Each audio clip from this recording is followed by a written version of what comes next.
আজ মাধ্যমিকের ফল প্রকাশ। 2024 সালের মাধ্যমিক পরীক্ষার ফল প্রকাশ সকাল 9টায় ফল প্রকাশ করবে মধ্যশিক্ষা পর্ষদ।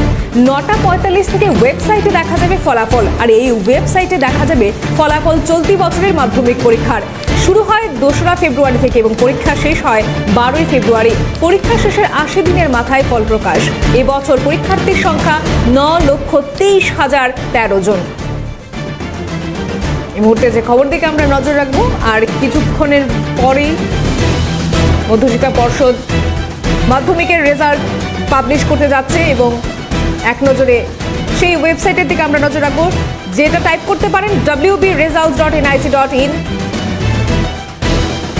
2024 সালে মাধ্যমিক পরীক্ষার ফল প্রকাশ সকাল 9টায় ফল প্রকাশ করবে মধ্যশিক্ষা পর্ষদ। 9:45 নাগাদ থেকেই ওয়েবসাইটে দেখা যেতে পারে এই ফলাফল, আর এই ওয়েবসাইটে দেখা যাবে ফলাফল চলতি বছরের। মাধ্যমিক পরীক্ষা শুরু হয় 2রা ফেব্রুয়ারি থেকে এবং পরীক্ষা শেষ হয় 12ই ফেব্রুয়ারি। পরীক্ষা শেষের 80 দিনের মাথায় ফল প্রকাশ।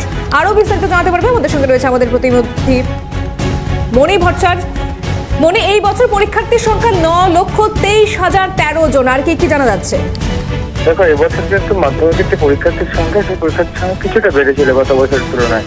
এবারে পরীক্ষার্থীর সংখ্যা ছিল 9,23,013 জন। যেটা জানা গিয়েছে যে মাধ্যমিকের পরীক্ষার্থীর যে সংখ্যা, সেই সংখ্যা কিন্তু গতবার তুলনায় বাড়ার পরে এই যে এবার যে রেজাল্ট, সেই রেজাল্ট কেমন হবে তা নিয়ে রীতিমতো ছাত্রছাত্রীরা যে উদ্বিগ্ন রয়েছে। এছাড়া যেটা মাধ্যমিক পরীক্ষা শুরু হয়েছিল 2রা ফেব্রুয়ারি এবং যেটা শেষ হয়েছিল 12ই ফেব্রুয়ারি, এবং এই যে মাধ্যমিক পরীক্ষা চলাকালীন যেটা মাধ্যমিক পরীক্ষার মধ্যে যে নিয়ম, যে 90 দিনের মধ্যে যে ফল প্রকাশ করতে হবে, তার কিছুটা আগেই কিন্তু ফল প্রকাশ হচ্ছে বলে প্রশাসন সূত্রে খবর। এবং যেটা জানা গিয়েছে যে 9টার সময়, অর্থাৎ আজ সকাল 9টার মধ্যে 9টার সময় কিন্তু প্রেস মিট করে প্রশাসন সভাপতি রমানাথ গঙ্গোপাধ্যায় মাধ্যমিক পরীক্ষার্থীর যে ফল সেটা ঘোষণা করবেন, এবং সেটা 9:45 থেকেই কিন্তু বিভিন্ন ওয়েবসাইটে পাওয়া যাবে। এছাড়া 10টা, 10:30 পর থেকে ওই পর্ষদের বিভিন্ন ক্যাম্প অফিস থেকে এটি বিলি করা হবে, অর্থাৎ মাধ্যমিকের যে রেজাল্ট সেটা বিলি করা হবে। তারা আজ দুপুর থেকে কিন্তু তারা রেজাল্ট নিতে পারবে বলে প্রশাসন সূত্রে খবর। বেশ, আপাতত ধন্যবাদ মণি তোমাকে।